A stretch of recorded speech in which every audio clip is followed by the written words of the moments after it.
দেখ, ভালো করে দেখ। না না, একদম নরমাল আছে গুলটে মামা। একসাথে আমার ফুল বডি একেবারে গরম হয়ে গিয়েছিল। অনেকদিন পর আমি কড়া একশনের মুখোমুখি হয়েছিল। একশন? সেটা আবার কি? ওরে ক্যালটা বুলাস ঘটন, একশন মানে ঝাড়পিট। ও অ্যাকশন, সেটা বলবে তো। ইঞ্জিনের কিছুই বোঝে না, আবার বড় বড় কথা বলছে। কার সঙ্গে ঝাড়পিট করেছো তুমি গুলটে মামা? ড্রাগন তুমি কোথায় পেলে? স্বপ্নে রে, স্বপ্নে, ড্রিমে। হ্যাঁ রে, আসলে আমি বেশ কিছু বছর লিটাগুয়া দ্বীপের সেনাবাহিনীর হেড ছিলাম তো, যাকে বলে double colonel major. Colonel major সব একসাথে ছিলে ওখানে? অমনি নিয়ম। তারপর? একবার আমি একটা বিশ্বযুদ্ধ জিতে লিটাগুয়াতে ফিরছি হেলিকপ্টারে। ডাক ডাক ডাক ডাক ডাক ডাক ডাক ডাক করে উঠছে হেলিকপ্টার। হঠাৎ কি? আকাশের মধ্যিখানে হেলিকপ্টারের তেল শেষ হয়ে গেল। কি করি হেলিকপ্টারটা তো buying buying buying buying buying buying করে একেবারে নিচে নামছে। ড্রাগন কোথায়? এবার আসবে। আমি তো মারলাম এক লাফ। এমনিতেই ডবল কর্নেল মেজর ছিলাম, লাফ মারতে পারতাম অনেক কিছু থেকে, বুঝেছিস? করে লাফ মারলাম, লাফ দিয়ে পড়লাম একটা দ্বীপে। তারপর? বাবা, লাফ মেরে দেখি কি ওই দ্বীপে গিজগিজ করছে ড্রাগনের বাচ্চা। কতগুলো বাচ্চা ছিল? তা প্রায় 500-600টা তো বটেই। ড্রাগনের বাচ্চাগুলো আমাকে দেখেই ভয় খেয়ে পালাতে শুরু করলো। এমন সময় দেখি মা ড্রাগনটা আমার দিকে এগিয়ে আসছে। হেব্বি রেখে গেছে আমার উপরে। ও ভেবেছিল আমি বোধহয় ড্রাগন ধরতে এসেছি। ব্যাস, শুরু হয়ে গেল লড়াই। ওই মা ড্রাগনটার সাথে? আরে না না, লেডিসদের সাথে আমি লড়ি? কখনো লড়ি না। বাবা ড্রাগনটা পেছনেই ছিল, আমাকে দেখেই মুখ দিয়ে আগুন ছুটতে শুরু করলো। তুমি কি করলে? পালালে? ঘটনা, ডাবল কর্নেল মেজররা কখনো যুদ্ধ ছেড়ে পালায় না। তবে আগুন কিসে নেবে? জলে। ব্যাস, আমিও জল ছুটতে আরম্ভ করলাম। ওই ড্রাগনটা যত আগুন ছড়ে আমি তত জল ছুড়ি, ও যত আগুন ছড়ে আমি তত জল ছুড়ে আগুন নিভিয়ে যাই। এভাবে চলতে চলতে ড্রাগনটার পেট্রোল শেষ হয়ে গেল। আর আগুন ছুটতে পারলো না, হাঁপিয়ে ল্যাজ গুটিয়ে পালিয়ে গেল। জয় গুরু। আচ্ছা, তুমি এত জল কোথায় পেলে? রে পাচু, ঘটনাটা দেখছি দিনকে দিন একেবারে লো বাজেটের বলদ হয়ে উঠছে। ওরে ক্যালটা বুলাস, স্বপ্নে কি জলের অভাব হয় নাকি? ঠিক ঠিক। সেই রাত্রির থেকে ভোরবেলা পর্যন্ত ড্রাগনটার সঙ্গে লড়তে লড়তে শরীর একেবারে গরম হয়ে উঠেছে রে। তুমি লড়লে আর কোথায়, শুধু তো জল ছড়ালে। গরমের মধ্যে আরো গরম করে দিল মাথাটা। চল পাঁচু, কোথায়? নড়ার দোকানে। ইডিমিট চা খেয়ে মাথাটা ঠান্ডা করতে না পারলে স্টেক ফিস্টেক হয়ে যেতে পারে আমার। কামান কামান। গুলটে মামা ওজো ঠেলা, কোথাকার জাল কোথায় গিয়ে ঠেকে কে জানে।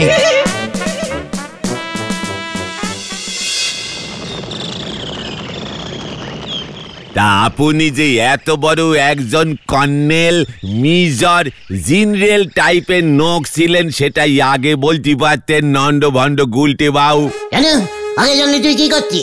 হেড স্যার নটু বাবুরে গে বলতুম। হেড স্যার কি করতেন জানে? আপনারে ওই যে কি বলে এই সংবর্ধনা দিত। কি দিত? সংবাদ সংবাদ কি মানে কি দিত? সংবর্ধনা। হোয়াট ইজ বর্ধনা? মানে সংবর্ধন। ধনা। হ্যাঁ, ধনা মানে কি? কিছুই না, কেউ যদি জীবনে ভালো কোনো কাজ করে তাকে সম্মান জানানো হয়। শাল, ফুল, মিষ্টি, মালা এসব দেওয়া হয়। সঙ্গে মিডিলও দিচ্ছে গো হেড স্যার বাবু। ও মেডেল কাকে? কেন, আমাদের এই গলতপুরে তো একজনই কর্নেল সাহেব আছেন, নিবারণ ঢোল বাবু। তারে হেড স্যার আগামী রবিবার গলতপুর চক্কর মিডিল দেবে গো। কেন? দেশের জন্য যুদ্ধ করেছেন কর্নেল বাবু, জীবন যেতিও যায়নি। তাই ওনারে এখন থেকে প্রতি বছর গলতপুর চক্কর মিডিল দেওয়া হবে। প্রতি বছর একজনকেই দেওয়া হয়? অন্য লোক আর গলতপুরে পাবে কোথায়? ওই নিবারণ ঢোল শুধু কর্নিল ছিল, আর আমি কর্নিল কাম মেজর সব ছিল। ওই নিবারণ ঢোল শুধু একটা দেশের জন্য লড়েছিল, আর আমি 3, 4, 5টা দেশের জন্য যুদ্ধে গেছিলাম। আপনার জীবনের এই দিকটা তো আপনি গোপন করে গেছেন, হেড স্যারও বলেননি, তাই উনি জানবেন কেমন করে? এবার তো জানলি, এবার বল গিয়ে। ওই গলতপুর চক্কর মেডেল আমার বুকে ঝোলা উচিত, বুঝেছিস? ভুল বুকে যাচ্ছে। সঙ্গে শুনতেছি 5,000 টাকা নগদ দেবে আর 1 কান শাল। কি বলছিস কি? শোন, আমাকে শাল দিতে না করবি, সোয়েটার দিতে বলবি, শাল আমি পরি না। এ আপনি গে বলেন, আপনি যে সত্যি 4-5 খান দেশের মেজর কর্নেল ছিলেন, সে কি আমরা নিজের চোখে দেখেছি নাকি? নড়া, তুই প্রমাণ চাইছিস? হ্যাঁ, এত বড় সাহস! ওই নিবারণ ঢোলকে কি তুই নিজে যুদ্ধ করতে দেখেছিস কখনো? সে না দেখি, দেখলেই বোঝা যায় যে তিনি একজন জাদরেল মিলিটারি ম্যান ছিলেন। তাছাড়া মিলিটারি কর্নেলের ড্রেসও আছে, একেবারে টাইট ফিটিং, সব সময় পরি থাকেন। তা থেকে বোঝা যায় কর্নেলের ড্রেস যখন ওনার গায়ে ফিটিং করেছে, উনি সত্যি কর্নেল ছিলেন। তার মানে তুই আমার কথা বলবি না হেড স্যারকে? নড়া, সরি, বলতে পারবো না। পাচু, চল এখনই চল। কোথায়? হেড স্যারের কাছে। আমার ব্যাপারে তোরাই বলবি। কামান কামান। যা, এবার মনে হয় সত্যিই যুদ্ধ শুরু হয়ে গেল। একখান দিশলাই কাটি ধরাতে পারবে না ঠিক মতো, উনি নাকি হয়েছেন মেজর কর্নেল। পচা কলার নাম রেখেছে বানানা। হরি বল। ও গুলটে মামা গো, নরাদা কিন্তু কথাটা খারাপ বলেনি। তুমি অন্য কিছু ভাবো গুলটে মামা, এভাবে হেড স্যারকে বিশ্বাস করানো যাবে না। বাড়িতে মিলিটারির কোনো কিছুই তো নেই। লাঠি কর্নিল মেজরের নাকি লাঠি থাকবে? ওরে, আমি ট্যাঙ্কি চালাতাম রে, ট্যাঙ্কি। হ্যাঁ রে, সেবার আমি ছিলাম গলচুক্তান নামের একটি ছোট্ট দেশের কর্নিল মেজর। খুব গরিব দেশ ছিল। তাই তো তোমাকে কর্নেল মেজর সব করে দিয়েছিল, মাইনা দিতে হতো না বিনে পয়সায়। না, আমি এখান থেকে চলে যাই। এই না না না গুলটে মামা, না। চুপ করবি ঘটন। গুলটে মামা, তুমি প্লিজ বলো। প্লিজ বলছিস? তাহলে ঠিক আছে, বলছি। তারপর একদিন হলো কি, হঠাৎ ওর ঠিক ডান দিকের পাশের দেশটা, কি যেন নাম ছিল, কি যেন, বানাচ্ছি। হ্যাঁ, মনে পড়েছে, টারমানিয়া। উফ, কি শক্তিশালী দেশ! 10-12 হাজার সেনাবাহিনী, 50-60টা ট্যাঙ্কি। আরে ট্যাঙ্ক। ও, যুদ্ধের ট্যাঙ্ক। হ্যাঁ রে, গোবর পোড়া বলদ ঘটন, যুদ্ধের ট্যাঙ্কি। তুই কি ভেবেছিলি জলের ট্যাঙ্কি? আমরা ওই দেশে ট্যাঙ্কি বলতাম। তারপর আর আমাদের মাত্র মেরে কেটে ধরে কেটে 500-600 সেনা। ওদের হাতে বন্দুক আছে, কিন্তু বুলেট নেই। বুলেট? এই বুলেট। উফ, বলছি তো, ওই দেশে যা বলতো আমিও তাই হুবহু বলছি। বন্দুক আছে, কি জানো, হ্যাঁ মানে বুলেট নেই। বোমাগুলো সব ড্যাম পড়ে গেছে। রোদে দেয়নি তো অনেকদিন, গত বছরের বোমা ছিল। ইস, কি অবস্থা! আর মাত্র একটা ট্যাঙ্কি, তাও পেট্রোল নেই। এ বাবা, তুমি কি করলে? হে আবার করবো, সোল্ডারদের সব অবস্থার জন্য প্রস্তুত থাকতে হয়। সোল্ডার? ও, সোলজার। ওই দেশে সোল্ডার বলে, বুঝেছি। তুমি বলে যাও গুলটে মামা। আমাকে তো বাকি সব সোল্ডার গুলো এসে ঘিরে ধরলো। স্যার বাঁচান। টারমানিয়ার সঙ্গে আমরা যুদ্ধে পারবো না, বলাই চলুন। কবে নেই आई एज कन्नील पिलाश मियार मिस्टर गुश जी गुश हमें कभी नहीं पलाई ना सोल्डार होशियार सावधान जरा मर गया तारा नर गया ये मने कारा कारा नर गया আমরা সবাই স্যার আমরা সবাই স্যার ओ ये ठीक है हम ही जाएंगा अकाला अकाला जाएंगा তোমরা কেউ আমার সঙ্গে যাবে না স্যার ও কে কে কে কেউ যাবে না এই মরেছে ঠিক আছে আমি একাই যাচ্ছি তারপর তো আমি নিপুরায় হয়ে একাই আমাদের ওই একটা মাত্র ট্যাঙ্কিটা নিয়ে আর কমন করলাম ট্যাঙ্কিতে পেট্রোল পেলে কোথায়? ওটা ডিজেল ট্যাঙ্কি ছিল। জয় গুরু। ঠিক আছে বুঝেছি। তা তুমি কিভাবে আর কম মানে আক্রমণ করলে গুলটে মামা? একেবারে যাকে বলে ফেসিং টু ফেসিং আক্রমণ। আমি তো খুব সাহসী টাইপের মেজর কর্নেল ছিলাম। হু হু হু হু করে ট্যাঙ্কি চালিয়ে টারমানিয়া সৈন্যদের ডেরায় ঢুকে যাচ্ছিলাম। কেউ আমাকে থামাতেই পারছে না। কেন? ট্যাঙ্কিতে কোনো ব্রেক ছিল না। তারপর কি করে থামালে? হঠাৎ ভাগ্যিস ট্যাঙ্কির একটা চাকা বাস করলো। দাঁড়াম! বোমের মতো আওয়াজ হলো, আমার ট্যাঙ্কি থেমে গেল। ব্যাস, চারিদিক থেকে আমাকে শত্রুপক্ষের সেনারা ঘিরে ধরলো। থুলি মেরে মাথার থুলি উড়িয়ে দাও। গ্রেফতার করো ওটাকে, ধরো ধরো। প্লিজ প্লিজ আমাকে ধরবেন না। ট্যাঙ্কির ব্রেক ফেল হয়ে গেছিল, তাই ঢুকে গেছি। তোর আসল মতলব বল, নয়তো বেচবো বেচবো। আমি এই ট্যাঙ্কিটা হাফ দামে বেচে দেব, আপনারা নেবেন? ট্যাঙ্কিটা রিপেয়ারিং করার পয়সা নেই আমার কাছে। ট্যাঙ্কির ড্রাইভারকেও মাইনে দিতে পারছি না, তাই বেচে দেব, খুব কম দামেই বেচে দেব। এই ও এটা কি বলতে? ওর ট্যাঙ্কটা বিক্রি করতে চাইছে। ও তাই বুঝি, বেট বেট কিনে লাও কিনে লাও। তুমি ট্যাঙ্কটা বেচে দিলে? দিলাম বেচে, 750 টাকা ক্যাশ পেলাম। 750 টাকায় যুদ্ধের ট্যাঙ্ক বিক্রি হলো? ওই টাকায় তুমি কি করলে গো গুলটে মামা? আইজ হেভি বুদ্ধিমান মেজর কর্নেল। সাধে কি আমাকে ওরা এত খাতির করতো? ওই 750 টাকা দিয়ে পাশের দেশ থেকে 7টা অ্যাটম বোমা কিনলাম। 750 টাকায় অ্যাটম বোমা, তাও 7টা? এটা হজম করতে পারছি না গুলটে মামা। ওরে উঠবো ক্যালটা বুলাস, পাইকারি রেটে কিনেছিলাম, তাই কম পড়েছিল। তাছাড়া পাশের দেশে অনেকগুলো অ্যাটম বোমার কারখানা ছিল, তো স্টক ফাঁকা করছিল ওরা। আচ্ছা আচ্ছা, তারপর কি হলো? তারপর আবার কি হবে, ওই টারমানিয়ার সেনাগুলো তখন ফাটা ট্যাঙ্কি কিনে আনন্দে নাচছিল, আর আমরা ঝাড়লাম এক এক করে অ্যাটম বোমা। ব্যাস, কেল্লা ফতে, যুদ্ধ জিতে গেলাম। দুটো অ্যাটম বোমা ডান ছিল, ফাটেনি, ফেরত দিয়ে দিয়েছিলাম। 150 টাকা ফেরত পেয়েছিল, মিষ্টি কিনে খাওয়ালাম সবাইকে, বুঝেছিস? গুলটে মামাকে জয়। এবার তোরা হেড স্যারকে গিয়ে বল, আমি থাকতে গলতপুর চক্কর পাবে ওই নিবারণ ঢোল।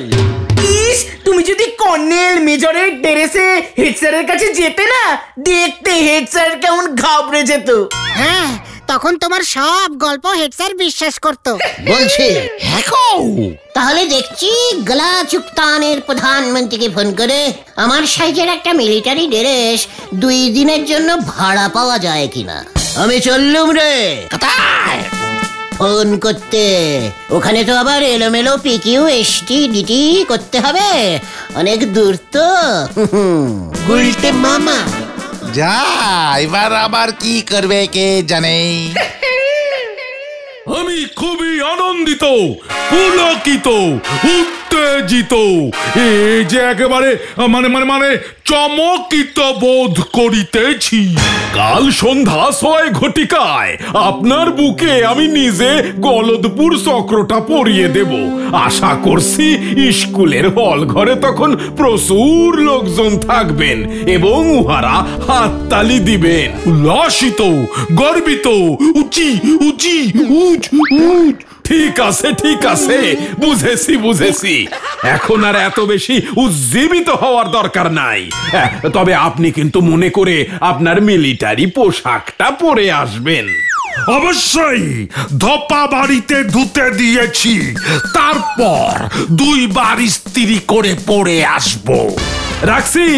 হ্যাঁ, মনে থাকে জানো, ঠিক সন্ধ্যা ৬ ঘটিকায় মিলিটারি ড্রেসে।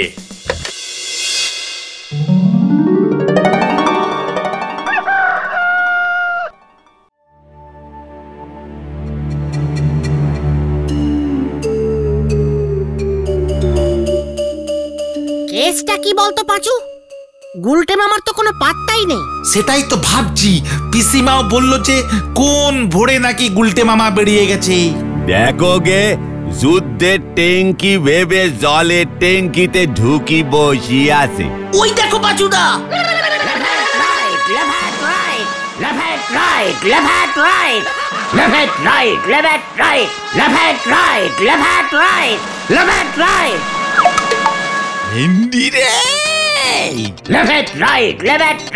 হিন্দুর বান্দুর সেজেই এসে পড়েছে গো, হরি বল। হুঁশিয়ার! একই এসব তুমি কি সেজেছ গুলটে মামা? সাবধান! হেড স্যারকে ডেকে নিয়ে আয়। Left right, left right, left right. মামা বিশ্রাম করো, বিশ্রাম বিশ্রাম।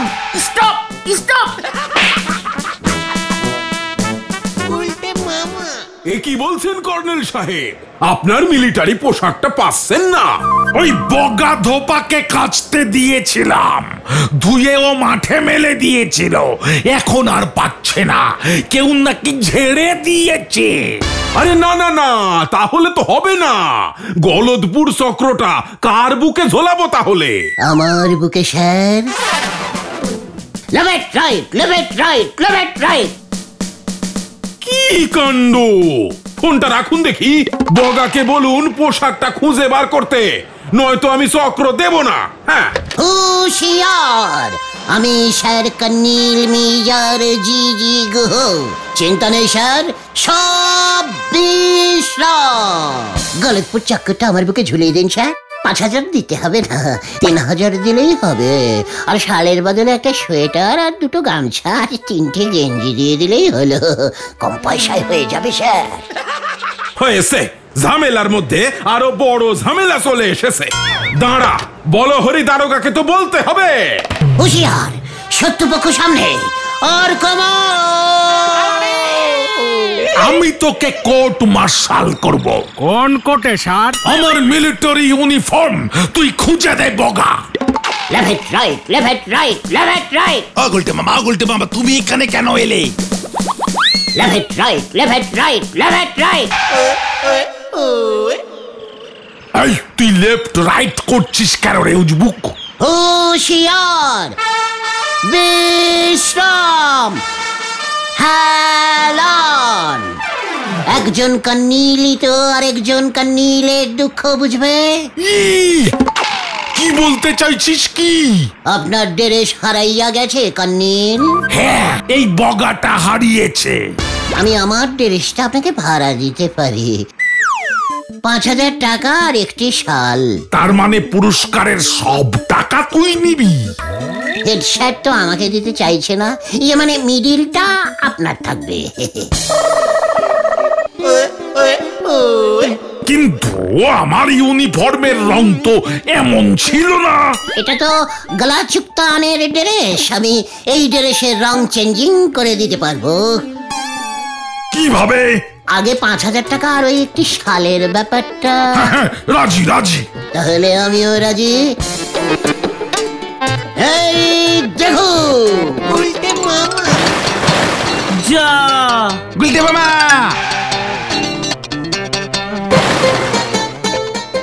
কি ড্রেসটা চেনা চেনা লাগছে। গুলটে মামা উঠে এসো। এই তো এই তো এই তো কি বগা, ওর পোশাকের রং জলে ধুয়ে যাচ্ছে কেন? সেটাই তো ভাবতেছি। গুলটে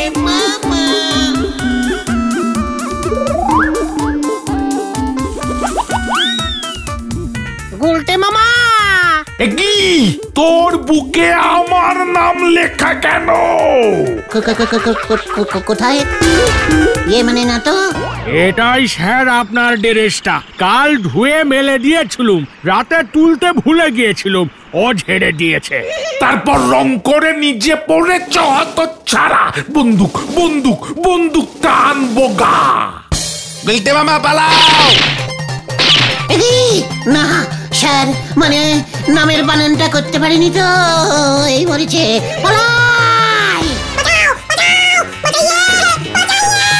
গুলি করে তোর মাথার খুলি উড়িয়ে দেব হতচ্ছাড়া।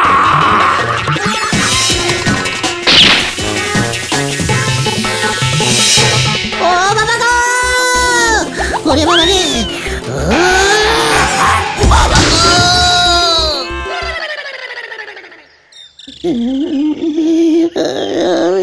আর কর্নেল মেজর হব না রে।